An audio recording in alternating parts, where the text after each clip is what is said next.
Hello everyone, welcome to cast classes. I am your teacher Vipin Chauhan. तो सभी बच्चों का पहले तो स्वागत है। आइए हमारे चैनल कास्ट क्लासेस पे और जितना दिल खोल के हो सकते हैं वहाँ से पढ़िए। चंद्रास सर आपको हरियाणा जीके पढ़ा रहे हैं, करंट अफेयर्स पढ़ा रहे हैं, मैं विपिन चौहान आपको इंग्लिश पढ़ा रहा हूँ। तो बस हम तो लगे हुए हैं, क्या आप लगे हुए हैं अपने घर पे बैठ के? क्या आप लोग पढ़ रहे हैं? भाई पढ़ना स्टार्ट कर दो, क्योंकि कुछ भी नहीं रखा है। अगर आप बिना पढ़े सोच रहे हैं सिलेक्शन लेने का, वो पॉसिबल नहीं है। पढ़ोगे नहीं तो कुछ कर नहीं पाओगे। तो इससे अच्छा क्या मौका मिलेगा आपको, जब हम आपको फ्री में आपके घर बैठे, आप चाहे कहीं भी बैठे हो, अभी आपको आराम से एक एक चीज़ कंटेंट अवेलेबल करा रहे हैं। तो इससे अच्छा मौका नहीं मिलेगा। Make full use of it, पूरा अवेल करो, इसका पूरा फ़ायदा उठाओ। घर बैठे इंग्लिश सीखो, घर बैठे हरियाणा जीके के बारे में पढ़ो, घर बैठे मैथ्स पढ़ो, रीजनिंग पढ़ो, सब कुछ पढ़ो। That too free of cost, without asking even for a single rupees. ठीक है, तो हाँ, पर इतना है, इतनी चीज़ आपसे मांगते हैं कि अगर आपको पसंद आती है वीडियोस तो शेयर ज़रूर करिएगा। ठीक है, अगर वीडियोस पसंद आती हैं तो इनको शेयर करते रहो, कंटेंट पसंद आता है तो इनको शेयर करते रहिए। ठीक है, तो बच्चों ऐसे ही स्टार्ट कर रहे हैं, डेली वीडियो चल रही हैं, बिल्कुल टाइम टू टाइम वीडियोज़ आपको मिल रही हैं। बहुत जल्दी लाइव वीडियोज़ भी आपके सामने आ जाएंगी। ठीक है, तो अब स्टार्ट करते हैं बच्चों अपना सब्जेक्ट वर्ब एग्रीमेंट का 8th कॉन्सेप्ट। हाँ, एक बात और बोलना चाहता हूँ कि अगर आप चाहते हैं कि हम वीडियोस की फ्रीक्वेंसी बढ़ा दें, यानी कि दिन में 3-4 वीडियोज आपको चाहिए, तो भी आप कमेंट्स कर सकते हैं। बट उसके लिए कमेंट्स अच्छे से करना, कि पहले कंडीशन ये है कि आप अच्छे से पढ़ो समझो। ठीक है, ओके। 8th जो हमारा कॉन्सेप्ट होगा सब्जेक्ट वर्ब एग्रीमेंट का, एज सच इस कोई कॉन्सेप्ट नहीं है, बट यहाँ से मैं क्वेश्चंस उठाता हूँ और देखते हैं कि यहाँ से क्वेश्चंस कैसे आते हैं एग्जाम में। बिल्कुल आते हैं, ये कन्फर्म बात है। जो मैं अगर बोलता हूँ ना, मैं बड़ा जेन्युइनली बोलता हूँ कि क्वेश्चन आते हैं तो मतलब आते हैं। ठीक है, एक क्वेश्चन और लिखते हैं, नेक्स्ट कॉन्सेप्ट आप इसको मान लीजिएगा कि ये भी कोई कॉन्सेप्ट है, कॉन्सेप्ट नंबर 8। जितना ज़्यादा हो सके पूरा डीप में जाके, मतलब एक एक चीज़ को उठा उठा के हम यहाँ पे आपके सामने लाएंगे। एक क्वेश्चन लिखिए बच्चों, इफ महात्मा गांधी, ठीक है, ये क्वेश्चन है, if Mahatma Gandhi was alive he would start, ठीक है, he would start weeping to see the present condition of India. ये क्वेश्चन आया। ठीक है, बात वही चल रही है कि गलती ढूंढनी है हमें, और कुछ नहीं करना है, हमें गलती ढूंढनी है। हम ग्रामर पढ़ रहे हैं, एरर जितना हो सके ढूंढेंगे। क्वेश्चन क्या है, if Mahatma Gandhi was alive, अगर महात्मा गांधी जिंदा होते, he would start weeping, weeping का मतलब रोना, वो रोने लग जाते, to see the present condition of India, India की जो प्रेजेंट कंडीशन है वो देखते हुए। बात कुल मिला के समझ में आ रही होगी, सेंटेंस है, अगर महात्मा गांधी जिंदा होते तो आज की जो कंडीशन है इंडिया की उसे देख के रोने लग जाते। ठीक है, चलिए, मोरली सेंटेंस में बिल्कुल नहीं जाना है, यहाँ पे मैं जीएस नहीं पढ़ा रहा हूँ, आपको बस इतना समझना है कि क्या गलती है इस क्वेश्चन के अंदर, क्या कॉन्सेप्ट से क्वेश्चन आ जाते हैं। ठीक है, हाँ, मैं मोस्टली आपको जितने भी क्वेश्चन करा रहा हूँ ना, उसमें एरर फाइंड आउट करा रहा हूँ, बट जरूरी नहीं है कि इसी टाइप के एरर आए, फिल इन द ब्लैंक में भी आ सकते हैं, बट आपको तो क्लियर करना है क्या चीज़ है। चलो, कोई बता सकता है क्या एरर होगा इसके अंदर? If Mahatma Gandhi was alive he would start weeping to see the present condition of India. एक बात मैं शुरू से रिपीट कर रहा हूँ, हर वीडियो में रिपीट कर रहा हूँ, फिर से रिपीट करूँगा। रिपीट क्या कर रहा हूँ सुनना, कि error, sentence, fill in the blank, कुछ भी हो, आपको इंग्लिश में इंग्लिश तभी समझ में आएगी जब आप पूरे सेंटेंस के अंदर सब्जेक्ट के बारे में पता होगा, पूरे सेंटेंस में सब्जेक्ट के बारे में पता होगा। ये पूरे सेंटेंस में मैं किसकी बात कर रहा हूँ सबको समझ में आ गया होगा। मैं बात कर रहा हूँ महात्मा गांधी की। अगर महात्मा गांधी जिंदा होते तो वो रोने लग जाते आज की इंडिया की कंडीशन देख के। ठीक है, बात आपको ये पता है कि इस सेंटेंस में सब्जेक्ट क्या है भाई? सर, सब्जेक्ट है हमारा महात्मा गांधी, पता चल गया। आपको ये भी पता है कि सब्जेक्ट या तो सिंगुलर होता है या प्लूरल होता है। ठीक है, सब्जेक्ट या तो सिंगुलर होगा प्लूरल होगा, क्योंकि सब्जेक्ट वर्ब एग्रीमेंट है, वर्ब सब्जेक्ट के अकॉर्डिंग आती है। Subject singular, verb singular, subject plural, verb plural. ठीक है, ये बहुत बार रिपीट करिए, पर करना पड़ेगा क्योंकि एक ही टॉपिक चल रहा है अपना जब से। हाँ जी, सब्जेक्ट है महात्मा गांधी, सबको पता है कि सब्जेक्ट तो सिंगुलर है, महात्मा गांधी तो एक ही बंदा है, ठीक है, सिंगुलर सब्जेक्ट है। सब्जेक्ट सिंगुलर है तो वर्ब हमेशा सिंगुलर आती है, अब तक ये पढ़ा था हमने, ठीक है। लेकिन एक ये थोड़ा सा अलग कॉन्सेप्ट है। क्या कॉन्सेप्ट है ये, इसके अंदर क्या है बच्चों सुनना। मैंने आपसे बोला कि अगर महात्मा गांधी जिंदा होते तो, है तो नहीं ना, ठीक है। इन सेंटेंस को स्पेशली अपने माइंड में रखिएगा। अगर महात्मा गांधी जिंदा होते तो, अगर मैं राजा होता तो, अगर मैं देश का प्रधानमंत्री होता तो, अगर मैं हवा में उड़ता तो, अगर मैं बर्ड होता तो, अगर मैं हीरो होता तो, अगर मैं हीरोइन होती तो। ये जितने भी सेंटेंस हैं इनको अपन बोलते हैं बच्चों, ये इफ से स्टार्ट हो, इफ का मतलब अगर होता है ना। ये जितने भी सेंटेंस है बच्चों हमें इमेजिनरी सेंटेंस बोलते हैं। कैसे सेंटेंस बोलते हैं, बोलना एक बार सब अपने मुंह से, इमेजिनरी सेंटेंस, ठीक है। What kind of sentence are they are called imaginary sentence, यानी कि they are not real, unreal sentence हम इनको बोलते हैं इमेजिनरी सेंटेंस। काल्पनिक सेंटेंस जो एक्चुअली में होते नहीं है, बस हम कल्पना करते हैं और हम इमेजिनेशन करते हैं। तो अगर ये इमेजिनरी सेंटेंस हैं तो सुनना, पहली बात, जो इमेजिनरी सेंटेंस होते हैं ना वो मोस्टली किससे स्टार्ट होते हैं, इफ से। हालांकि और भी वर्ड्स होंगे इसमें जिसमें स्टार्ट होंगे, फिलहाल आप सुनना इफ से स्टार्ट होंगे, या वो स्टार्ट होंगे एज दो से, ठीक है। ये सब कंजंक्शंस में और पढ़ेंगे। या वो स्टार्ट होंगे बच्चों इफ से, या किससे होंगे, एज दो से, या वो स्टार्ट होंगे आई विश, बोलते हैं ना विश आई वर अ, ठीक है, अभी बताते हैं। Wish I were a prime minister, I wish का मतलब भी काश, एज दो का मतलब भी काश, इफ का मतलब भी काश। अगर इफ हो गया, आई विश हो गया, एज दो हो गया, ठीक है, एज इफ हो गए। ये जितने भी वर्ड्स हैं अगर इस सेंटेंस में ये आ जाते हैं, यहाँ से सेंटेंस स्टार्ट होते हैं, तो they are known as imaginary sentence. क्या बोलते हैं हम उनको, इमेजिनरी सेंटेंस बोलते हैं। यहाँ तक बात क्लियर है, ठीक है। तो इमेजिनरी सेंटेंस में बच्चों एक चीज याद रखना, सिंस यहाँ से सेंटेंस स्टार्ट हो गए तो they are unreal sentence, unreal sentence होंगे, या वो सेंटेंस इमेजिनरी होंगे, बात तो एक ही है दोनों। और एक सिंपल सा नोट बता देता हूँ, सिंपल सी बात बता देते हैं। नोट क्या है कि इन इमेजिनरी सेंटेंस, क्या बोला मैंने, इन इमेजिनरी सेंटेंस, काल्पनिक सेंटेंस में, in imaginary sentence we use, यहां से दिख रहा है आपको, in imaginary sentence we use helping verb, we use helping verb plural with any subject. समझना एक बार इस लाइन को, इस लाइन पे ध्यान देना, ये है इंपॉर्टेंट।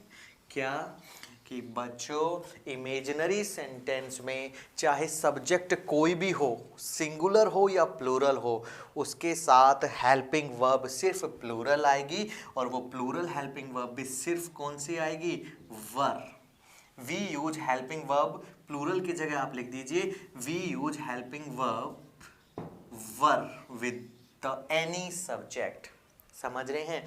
अगर इमेजिनरी सेंटेंस आता है तो सब्जेक्ट कुछ भी हो, चाहे सिंगुलर सब्जेक्ट हो या प्लूरल सब्जेक्ट हो, हेल्पिंग वर्ब सिर्फ वर आएगी। क्या आएगी, वर, WERE। जैसे कि सुनना एग्जाम्पल मैंने यहाँ पे लिखा, ठीक है, यहाँ पे लिख देता हूं। मैंने बोला कि if I was a bird I would fly, ठीक है। ये कंडीशनल सेंटेंस में भी आएंगे, वो बाद में बात करेंगे, फिलहाल मैं सब्जेक्ट वर्ब एग्रीमेंट के टाइप पे इनको बता रहा हूं। If I was a bird I would fly, अगर मैं पक्षी होता तो मैं उड़ता। ऑब्वियस सी बात है, इमेजिनरी है, काल्पनिक है, तो अगर सेंटेंस इफ से स्टार्ट हुआ, इमेजिनरी है, तो यहाँ पे वॉज ना लगा के आप क्या बोलेंगे, if I were a bird. क्या बोलेंगे, if I were a bird. आई के साथ सिंगुलर वर्ब आती है पास्ट टेंस में, आई वॉच होता है वैसे तो, लेकिन इमेजिनरी सेंटेंस में सिर्फ आप क्या बोलेंगे, इफ आई वर। सब्जेक्ट चाहे आई हो, सब्जेक्ट चाहे सी हो, सब्जेक्ट चाहे दे हो, सब्जेक्ट चाहे किसी का नाम हो, नाउन हो, कुछ भी हो, हमें सिर्फ हेल्पिंग वर्ब क्या लगानी है, वर। ठीक है। इंग्लिश में जैसे स्पोकन सेंटेंस में भी थोड़ा सीख लीजिए। अगर आपको बोलना कि अगर मैं वहाँ होता ना, देन मैं उससे बात करता। If I were there I would have talk to him, या I would have talk to her. अगर मैं वहाँ होता तो मैं उससे पक्का बात करता। If I were there, spoken English में भी इसको थोड़ा समझिएगा यार। अगर मैं होता तभी तो ये केस सोल्व कर पाता। इफ आई वर देयर, क्या बोलेंगे, if I were there, was वगैरह कुछ नहीं, सिर्फ वर। अगर तुम यहाँ होते तो मैं डेफिनेटली तुमसे बात करता। इफ यू वर हियर, क्या बोलेंगे, इफ़ यू वर हियर। तो बच्चों स्पोकन में भी थोड़ा ध्यान रखना और एग्जाम के लिए भी थोड़ा ध्यान रखना कि अगर सेंटेंस में इमेजिनरी ये वर्ड्स आ जाते हैं, as if you were a king, ठीक है, मान तुम तो ऐसे बात करो जैसे तुम राजा हो, as if you were a king, if you were a king, अगर तुम राजा होते तो, if I were a prime minister of India I would have done that, मैं वैसा करता, ठीक है। तो इफ आई वर, तो ध्यान रखना, ज़्यादा इसमें जब मत जाइए, हाँ बस इतना ध्यान रखना। क्लियर है, समझ में आ रही है बातें। तो ये सेंटेंस में क्या एरर है, ये आए हुए क्वेश्चन है सब। If Mahatma Gandhi was alive, अगर महात्मा गांधी जिंदा होते तो, सिंस अनरियल सेंटेंस है, तो बच्चों यहाँ पे वॉज की जगह आप क्या लगाएंगे, वर लगाएंगे। समझ में आ गई बात, है ना। If Mahatma Gandhi were alive, subject कैसा भी हो, हेल्पिंग वर्ब सिर्फ वर ही आएगी। गेट माई पॉइंट, रियल समझ में आ रहा है आपको, ठीक है, क्लियर है। तो एक ये भी सेंटेंस होता है ना, मैं यहाँ होता, अगर तुम यहाँ होती तो, इफ़ यू वर हियर, ठीक है, आई वुड हैव हग यू, अगर तुम यहाँ होते तो मैं हग कर लेते, कुछ भी मतलब सेंटेंस आप बोल सकते हैं। एक कॉन्सेप्ट ये हो गया हमारा इमेजिनरी सेंटेंस के साथ हेल्पिंग वर्ब सिर्फ, यानी कि ये सेंटेंस होंगे तो हेल्पिंग वर्ब आप क्या लगाएंगे, वर लगाएंगे, क्या लगाएंगे, वर, ठीक है। अब ऐसा नहीं है कि ये खत्म हो गया इमेजिनरी सेंटेंस। इफ से, एज दो से, आई विश से, एज इफ से, जब हम मॉडल्स पढ़ेंगे तो और बात करेंगे इनके बारे में, ठीक है। इसीलिए मैं बोलता हूँ पेशेंस रहिएगा, जितना दे रहा हूँ पहले उतना लीजिए, ठीक है, जितना समझ में आ रहा है उतना समझिए, धीरे धीरे धीरे धीरे अपने कोर्स को आगे बढ़ाएंगे। नेक्स्ट एक क्वेश्चन और एक कॉन्सेप्ट और करते हैं।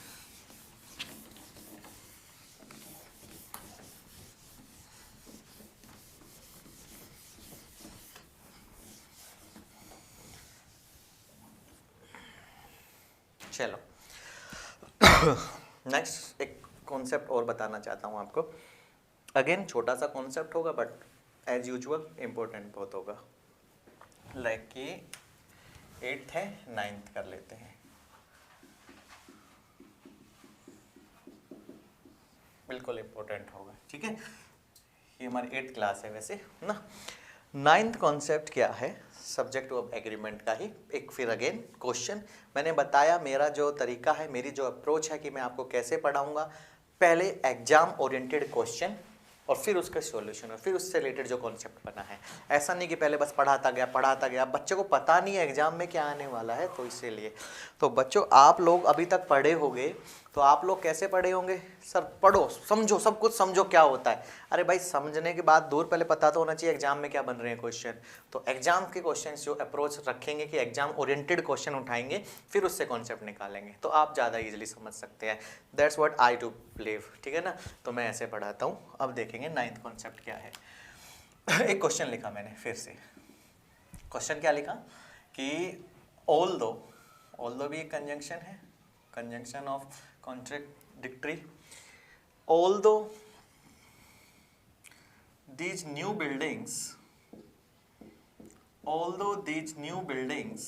sorry new नहीं होंगी, although these buildings need repair, there have been, ये भी बहुत अच्छा है, there have been much improvement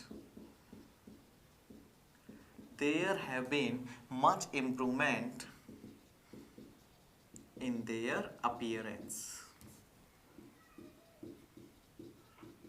ये क्वेश्चन लिखा, ठीक है, क्लियर दिख रहा है आपको, ओके।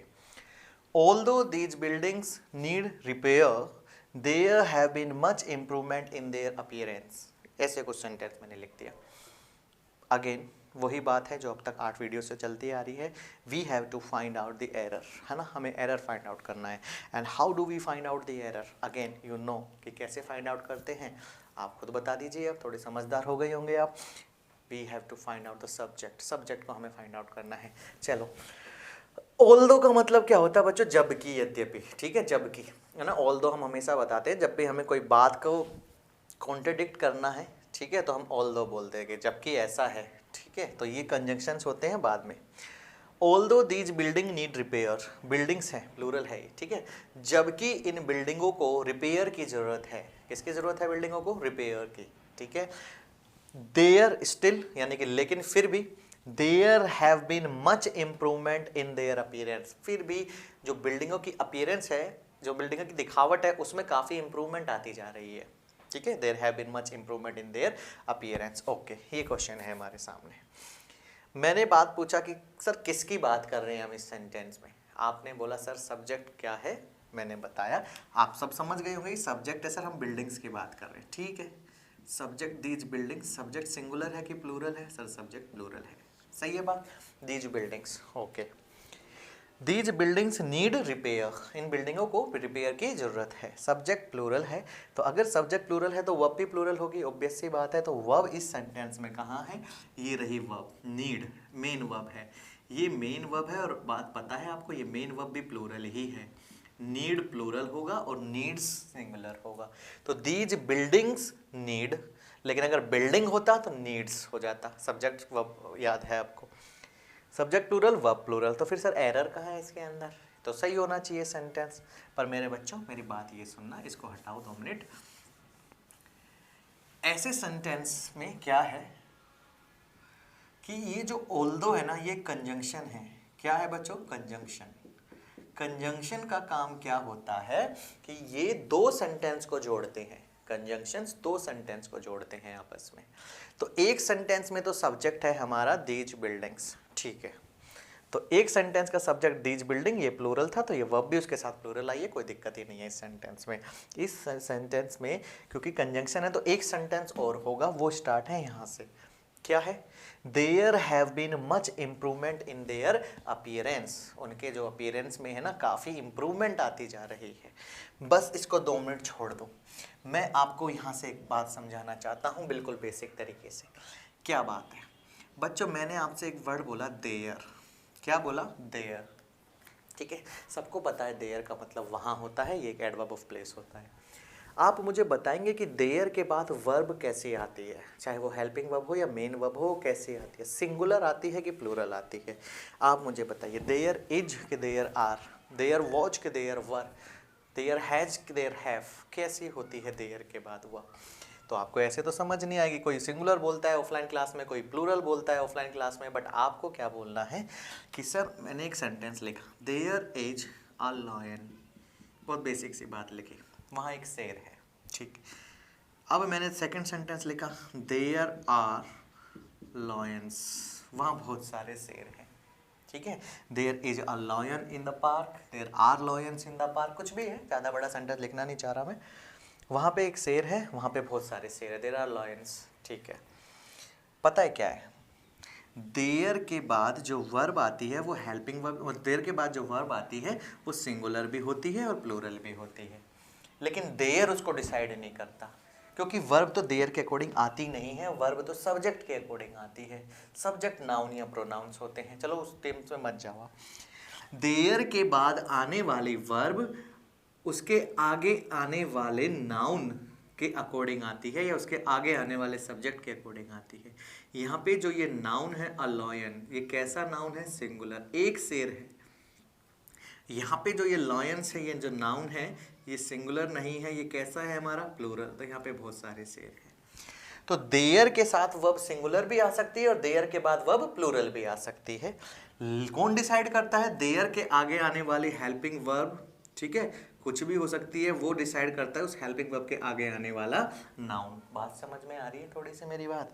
कुल मिला के बात ये है, देयर के बाद जो भी वर्ब आएगी हेल्पिंग या मेन यानी कि सिंगुलर या प्लूरल, वो उसके आगे आने वाला नाउन डिसाइड करेगा। अगर वो सिंगुलर होगी तो ये वर्ब भी सिंगुलर होगी, बात ठीक है। और अगर मैंने बोला कि देयर के बाद कोई वर्ब आ गई, अगर उसके बाद जो नाउन प्लूरल होगा, अगर ये प्लूरल होगा तो ये जो वर्ब होगी ये भी कैसी होगी, प्लूरल। बात यहाँ तक समझ में आई, बोलो यस सर, ठीक है। तो ये सिंपल सी बात से एक छोटे सेंटेंस जो हम फर्स्ट क्लास में पढ़ते हैं उससे हम बड़ा सेंटेंस भी बना सकते हैं, छोटा सेंटेंस से बड़े सेंटेंस भी बना सकते हैं, ठीक है बात। तो इस बात से आपको सब समझ में आ रहा होगा। देयर आर पेन्स, लेकिन देयर इज अ पेन, ठीक है। तो देयर के बाद आने वाली वर्ब उसके आगे आने वाले नाउन के अकॉर्डिंग आती है। तो बात यहीं पे शुरू करते हैं। ये तो सही है ये सेंटेंस, क्योंकि नाउन प्लूरल है वर्ब प्लूरल, लेकिन एक सेंटेंस और लिखा हुआ है इसके अंदर, there have been much improvement in their appearance, यहाँ पे है error, there have been much improvement in their appearance. अब बच्चों यहाँ पे वर्ड आया देयर, ठीक है, हमेशा आपका माइंड फिर से स्ट्राइक करेगा देयर वगैरह पे, ठीक है, कब क्या आना है। तो there have been much improvement in their appearance, there के बाद हेल्पिंग वर्ब क्या आ रही है सर, हैव। अब हमें तो पता ही नहीं है देयर के बाद हैव आएगा कि है जाएगा, वो उसके आगे आने वाले नाउन डिसाइड करेगा, और आगे आने वाला नाउन क्या है, इम्प्रूवमेंट। क्या है वो नाउन, इम्प्रूवमेंट, ठीक है बात। अब आप लोग डिसाइड करो कि इम्प्रूवमेंट ये क्या है सर, नाउन है ये, हाँ भाई नाउन है। कैसा नाउन है, मैं बोलूँगा, मेरी बात अगर आप मानोगे, मेरे पे थोड़ा सा बिलीव करना कि मैं आगे पढ़ाऊँगा आपको नाउन। इम्प्रूवमेंट एक एब्स्ट्रैक्ट नाउन होता है। कैसा नाउन होता है, एब्स्ट्रैक्ट नाउन, ठीक है। और जो एब्स्ट्रैक्ट नाउन होते हैं भाववाचक संज्ञा, वो हमेशा सिंगुलर होते हैं। क्यों सिंगुलर होते हैं बता दूंगा, अनकाउंटेबल होते हैं इसीलिए। और कैसे पता चलेगा सर ये नाउन ही है, हमें यही तो सीखना है सर, नाउन क्या होता है, वर्ब क्या होती है, और ये क्या होता है, वेट करना पड़ेगा। अगेन कोई भी चीज़ एक दिन में नहीं सीख सकते, है ना, have to be bit patience, patience रखने पड़ेंगे। तो आपको यहाँ से बता देता हूँ, इम्प्रूवमेंट हमारा नाउन है। फिलहाल मेरी बात मानना, अनकाउंटेबल नाउन है ना, अनकाउंटेबल नाउन है, एब्स्ट्रैक्ट नाउन है। इम्प्रूव वर्ड थोड़े से अगर समझना चाहते हैं तो ये थोड़ा सा समझना कि इम्प्रूव एक वर्ब होती है, ठीक है। और जब हम वर्ब के बाद सफिक्स लगा देते हैं ना, इम्प्रूवमेंट, थोड़ा सा आपको मैं आइडिया देता हूँ।